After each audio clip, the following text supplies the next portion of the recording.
ज़िली इंतज़ामिया केच और FC बलोचिस्तान के इश्तराक से तुर्बत सर्किट हाउस में हफ्ते के रोज़ अवामी जरगे का इनेकाद किया गया। जरगे में अवाम उन्नास की जानिब से सेहत, तालीम, public health, education, BNR, border trade और म्यूनसिपल कॉरपोरेशन से वाबस्ता और मुख्तलिफ इलाकाई मसाइल पर ज़िली इंतज़ामिया और FC हुकाम को गोशगुजार कराए।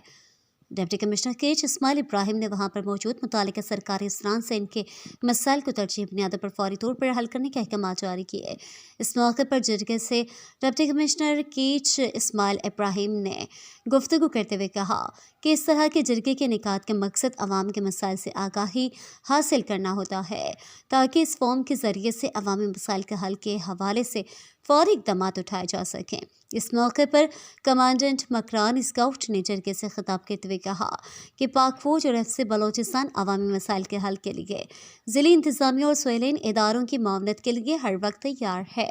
उन्होंने कहा कि इस तरह की जरगे के इनेकाद से अवाम के छोटे छोटे मसाइल को हल करने में मदद मिलेगी और इनकी मुश्किलात में कमी आएगी। उन्होंने कहा कि अवामी मसाइल की सुनवाई के लिए हमारे दरवाजे अवाम उन्नास के लिए हर वक्त खुले हैं और अगर इस हवाले से किसी को भी मुश्किलात का सामना हो तो हमसे किसी भी वक्त राब्ता कर सकते हैं।